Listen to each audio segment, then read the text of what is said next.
Welcome back to the channel. We need to talk about Chelsea and where we're at around our recruitment strategy, because last night the news broke that Renato Veiga, after just being at the club for 6 months, already wants out. He wants to leave. He's being linked with Borussia Dortmund. Apparently they've agreed everything.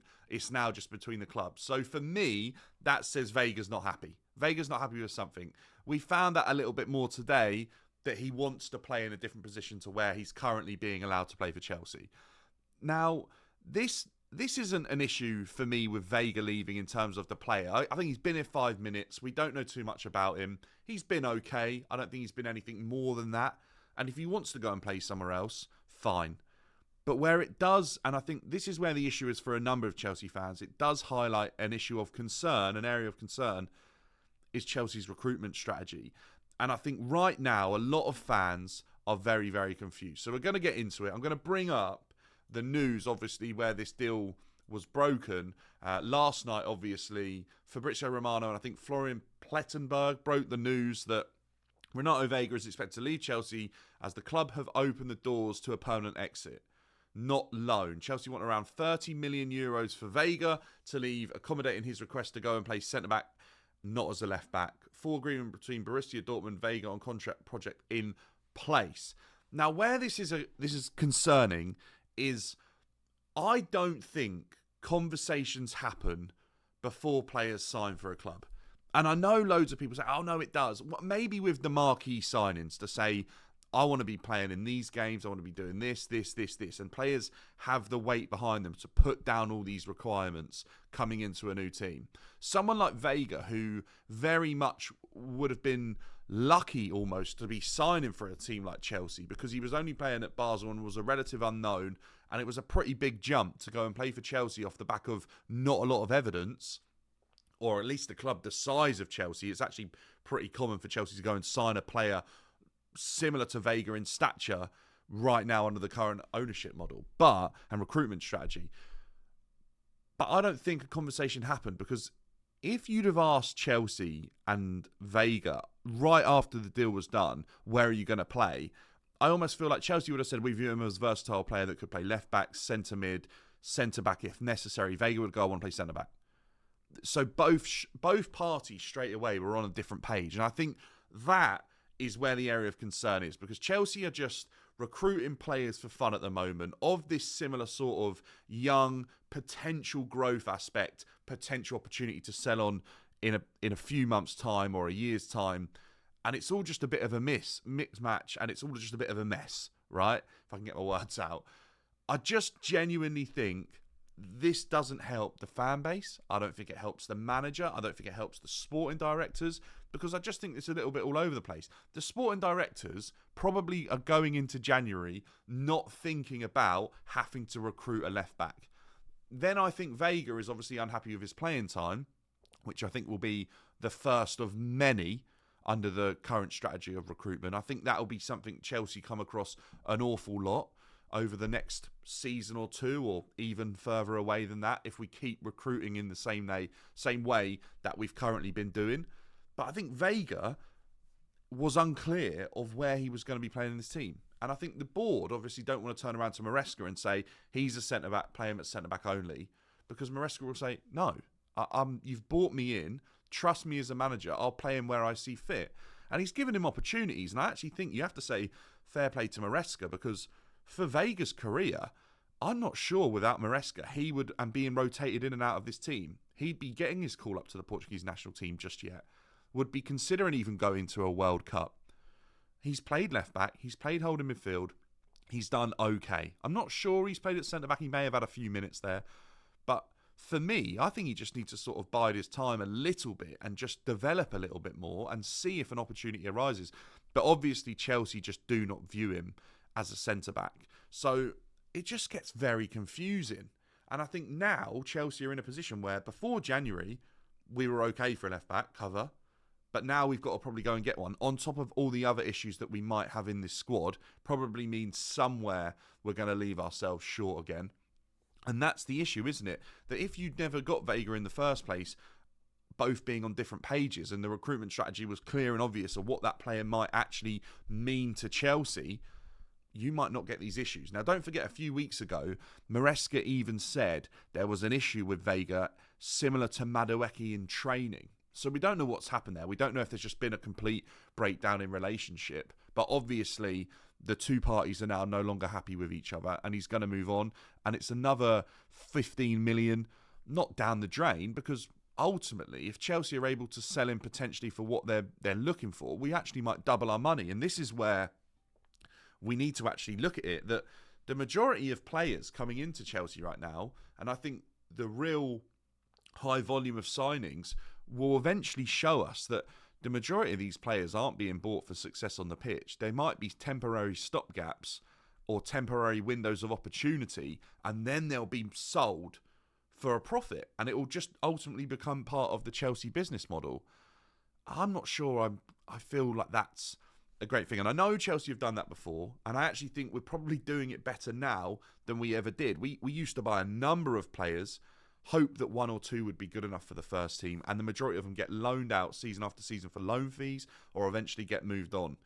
I think we're probably doing a better job because we're a little bit more ruthless now under this new ownership, in terms of if Veiga comes in and it's not going swimmingly, instead of just loaning him out, they're like, no, we'll sell you. And I think that actually is good, but part of me just doesn't want all that going on at the club. But I think we're in a position financially where we've put ourselves into an area where we're going to have to keep selling players because we keep spending so much. And the thing is, with Veiga leaving, we're going to have to spend more again. Even if we do sell him for a profit, we're going to have to go and buy more cover because it's not coming through the academy anymore to be at a good enough level. And we've sold off a number of our academy options to play in that position. So I think, again, we're leaving ourselves short. Honestly, since Ashley Cole left this club, and even before that, I think left-back may be the highest volume of transfers in and out at Chelsea Football Club for a singular position on the pitch. You can't ever have two left-backs on the pitch, really, unless you're Pochettino. But what I mean is, left-back after left-back after left-back has been tried at Chelsea Football Club, and I feel like we consistently have to go and buy another one. We've got two want-away ones at the moment in Ben Chilwell and Veiga. So it just seems silly, right? And this is where I just think Chelsea's recruitment as a whole for years has just been a little bit all over the place. But I don't think it's getting any better under this current ownership. And I genuinely think there is more of a focus on it being a financial gain than a performance gain on the pitch. I really do. And there's a number of other players that now obviously want out as well. And this is where it becomes concerning, because Chelsea might make profit on Renato Veiga, and this is where, from a business standpoint, completely right, and I'm sure they can educate me more, and I'm not an expert, but I then look at the players we've bought in, and I'm going to get it up, but this season in the summer we bought in Dewsbury Hall, João Felix. I've only just realised, by the way, he's coming for 50 million. Is that right? Wait, what? Is that correct? We bought João Felix for 50 million and sold Gallagher for 40, so we're out of pocket 10 million and more. I was not aware of that, actually, that we paid for. Okay, anyway. Wow, that's mad. Dewsbury Hall, 35 million. Obviously, Penders, Jorgensen yet to nail on position. Anselmino, 16 million. Probably falls into a similar category as Veiga. Potentially left-back cover, by the way. I think currently injured. Mark Gee, another one that I think is getting opportunities, but again falls into that potential of generating a profit on him. I think Tosin is exactly the same here. And I think, who have I missed? There's probably 5 players there that Chelsea could be more than happy to let go of, but have also spent more than £100 million on. I don't think we generate profit on them. Dewsbury Hall, I'll be shocked if we make any money on. João Felix right now, do we make more than 50 million? No. And I maybe in a few years you might get some of that money back for João Felix. But right now, 3 Premier League starts, I don't think we're anywhere near that. Jorgensen, potential. Mike Penders again, 20 million. That's early. That's big money very, very early on in this young keeper's career. Anselmino, obviously been recalled. Potential that he may be worth more than that in the future. I think the same with Veiga. But the fact they're leaving so quickly, I think that limits the profit margins. But a number of these players have come to Chelsea. Veiga's done okay. A number of them have yet to play or haven't been good enough. Dewsbury Hall, we've probably lost 15 million on him. So that pretty much counteracts the value of Veiga's profit. And I think you go down through the list of players that have come into this club. Angelo, obviously, we got 15. We made 5 million on him. But there's a number of players here that I'm not sure Chelsea are going to be able to turn a profit on. And Kunku, I think, is probably one of them. Even though we've been fantastic at generating money out of player transfers for want-away players for years now. We've been very, very good at demanding a good fee because probably of the contracts that these players are on. I'm just not sure that this is actually sustainable. I'd love to see in 5 years' time whether a number of these deals have actually made Chelsea profit or not. I don't know what benefit this has to Chelsea Football Club right now. Is it just a gamble that one or two eventually pay off? It's not like it's Brighton, though, is it, where they're selling players for like 60, 70, 80 million off of being pretty much an unknown. If you do make 50 million on Veiga, I see the method, I see the model. But then I don't understand Dewsbury Hall. I don't understand Carney Chukwuemeka. I don't really understand how 20 million is ever viable on Amari Kellerman. I understand it got us out of trouble, but I also just don't view it as something that works that well because players like Ian Matson come to the club and we sold for a big profit. Lewis Hall obviously come through the academy, sold for clear profit. Players like Ben Chilwell obviously come in for a lot of money, then you lose money on them. I'm not sure where we're at with this. I'm not sure if anyone else is either. And I think that's where the confusion comes in around Chelsea's recruitment strategies. It just doesn't really make sense. And another player that I'm going to go back to now who's also being linked with a move away is Carney Chukwuemeka. Carney Chukwuemeka is currently pushing for a loan away from Chelsea, Dortmund or Strasbourg.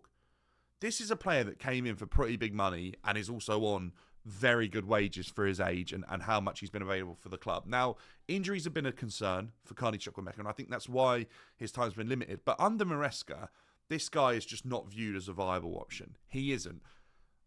And the club are willing to let him leave. But unfortunately, because of the money that was spent on the kid, they now want roughly 40 million in return for his services to go and transfer to a different team. He hasn't done enough for any team to part with that money. And this is where we're starting to see points of concern in this strategy. Yes, we've done a fantastic job for players like Lewis Hall, but they were given a window of opportunity. Carney Chukwuemeka has really struggled with injuries on a huge contract, and no one really knows what he's going to be. It's purely a guess. It's hypothetical that he could reach the top of the game. His career could just never take off. And this is what we're seeing here, that potentially Carney Chukwuemeka, if he can never stay fit or his career doesn't get to the levels that it's going to, Chelsea would have wasted a lot of money on him and ultimately probably end up taking a loss. Although, I think if you get into the books a little bit more, it might be that Chelsea only pay so much a season that eventually, after having him for 2 or 3 years, the sale at the end might put us in profit on the books. And I think there's loopholes. But in the grand scheme of things, as a pure exchange of what the player came in for to what he leaves for, I think we might start to see a number of players leaving for less than what they have. Maybe as an admittance without saying anything that this strategy isn't working, but also it could just be a pure fact of not really understanding the game. The sporting directors making mistakes in terms of recruitment, because we might need a midfielder. Yes, we've got a couple on the books, but Dewsbury Hall, again, come in for 35 million. There's rumours that he's want away because he wants more game time. Now, these are probably the lower end of players in Chelsea's squad, if you like, that are wanting to move and get time away from the club because they're not playing enough. If you look, eventually, I think the bigger names will start to enter these discussions as well. And eventually, the bare bones of Chelsea Football Club in terms of players that we can rotate and have as cover will eventually want away. If you bring in a top-level player to compete against Marc Cucurella right now, who ultimately is playing so many games for Chelsea, eventually him or the new recruit are going to get unhappy, as we've seen with Veiga. Not happy playing second fiddle, obviously not sure about the position, but You then look at someone like Nkunku, not entirely happy with the fact he's not playing and starting in the Premier League. The same can be said about João Felix. That's £110 million worth of talent. We've been able to rotate these players this season because of the Conference League. What happens when we get to the Champions League when, yes, you can rotate, but I don't think you can make 11 changes week in, week out in that competition and keep players happy. You could do it, but I think eventually players are going to become unhappy because I think players want to play week in, week out. And I think the longer this situation goes on of an unclear recruitment strategy and players not being aware of how many minutes they're going to be looking at, eventually some players will say, I don't really fancy going to Chelsea. But I also think some players who are currently at Chelsea will say, this just isn't going to work for me. No other club does it like this. At what point are Chelsea too far in now that they can't change their strategy? I think the point that this all changes is either success on the pitch becomes extremely limited, or financially this recruitment strategy just goes up in smoke and we're not in a good position because we haven't been able to make profit on a number of these players. I think one of the two will eventually hit breaking point, and that's when it will stop. Or it may take both to hit breaking point, that the team isn't good enough, the finances are being spent elsewhere instead of improving the starting 11 and the quality of the playing squad, or financially it just gets to a point where it's not viable anymore. It may take both for lessons to be learned, because these are strong guys who are top businessmen and been extremely successful, and they will back their method. They will. Not been done in football before that I'm aware of at a club at the size and stature of Chelsea Football Club. Look, I'm not going to sit here and say it's wrong or right, because I don't think we've actually seen enough. We probably need to assess this over a period of 5 to 10 years to see if it's actually beneficial for a club to operate in this way, because it's never been done before. But what I will say is, I'd much rather Chelsea Football Club have a squad that I can believe and trust in and know what it can achieve and make smart additions here and there to improve that playing squad, rather than have a Chelsea Football Club that is just a little bit all over the place, a bit of a mess. You don't know which players coming or going. Some players are here for profit, some players are here to break into the team and then be moved on to profit, and some players will never play for this club, and some players will get into the first team and never know if there's a security around their career. I want to have loyalty towards players. And I know people say it doesn't exist anymore, but why can't it? If a player's treated in the right way, they can stay at a club for a number of years. Look, the other thing we could probably talk about for hours and hours and hours is Chelsea's wage structure. And I think, obviously, we're all well aware that there's a wage structure in place, and eventually this could be a ceiling. And I was speaking a little bit earlier today on Judge Mo's show, and a lot of people are saying, look, Champions League comes around, the bonuses will mean that the wage will be increased, and bonuses are obviously a huge incentive to these players' contracts at Chelsea. And yes, whilst I think they are, I can tell you right now that there are a number of players in Chelsea's squad that could go to another team, earn a higher base salary than what they're currently getting for their ability, and still earn pretty substantial bonuses. Because that's how it works at the top of the game. Because clubs have been competing for signatures of the top players for years and years and years. And now, with players running down their contract, players, if they're wanted by a club, because there's all these transfer fees and agent fees, well, not so much agent fees, but transfer fees taken out of the equation and having to discuss it with another club, and it's solely with the player, the players are putting all sorts on their contracts these days. I can tell you that right now. So as much as Chelsea's bonus incentive may be really good, and maybe the reason a number of these players aren't too unhappy yet, if players continue to get better and the wage structure doesn't change, I see a number of these players eventually moving on, and they'll just be viewed as another player that isn't safe and is potential profit. And I'm not sure I want Chelsea Football Club to operate in that way, and I think a number of the fans don't either. We don't want to see our best players not knowing if they're safe or being denied the contract they might deserve. You've got players like Trent asking for 300 grand a week at Liverpool. There are players at Chelsea doing more than Trent Alexander-Arnold right now and have been very consistent on no way near that money, even with their bonuses. And the fact of the matter is they could go to another club and probably ask for pretty decent salaries, maybe even doubling what they're on. at Chelsea Football Club right now. And I'm sure you know who those names are, because there's not many players in the Premier League that can go and ask for those salaries that are putting up those level of consistent performances. But there's one or two at Chelsea right now that I think are of that level. Yes, we've got a few that are currently above it, but I think their contracts were bought in or those contracts were signed and authorised at a time when the club was operating in a slightly different manner. I think there's been a clear and obvious change since Bowley first came in and was a sporting director and signed a number of players for big money, and they've been scarred by the lack of quality those players eventually showed. There was about 8 players that came in that first sort of window that haven't been good enough. I'm actually going to get them up because why not? We're here, we might as well go through it. We've got Enzo Fernandez, very questionable for a long period of time. Wesley Fofana, Mudryk, obviously been questionable in terms of his performances. Fofana's been good, but probably not unbelievable for 80 million, and he's barely been fit. Mark Cucurella, a bumpy start to his Chelsea career. Okay now, obviously. Raheem Sterling, out on loan at another Premier League club because he wasn't good enough. Koulibaly, obviously came in for big money. These players would have all come in on big wages as well. Badashile, another one. Madueke obviously come in for big money. Chukwuemeka, Casadei, Andre Santos, Fofana, Aubameyang. These players came in for big money, and some of them, okay, a little bit less, but at the same time, they came in on big wages as well. And I think this is why the board might be a little bit concerned about acting in the same manner as they did when they first come in, acting in the manner that Chelsea Football Club did, because they can sit here and say, look, we've spent less money on players and more of them have been successful than the ones where we've backed them to be superstars and they haven't been. And I think they're a little bit scarred. I think they're concerned that maybe that doesn't always work out. And we know it doesn't. We've seen Lukaku, Torres, players come in for big money at Chelsea and not succeed. But at the same time, there's a lot of players that have come in for big money and have done well at Chelsea. And it's always going to be a mixed bag. And I think if you look across the board, recruitment is normally a mixed bag.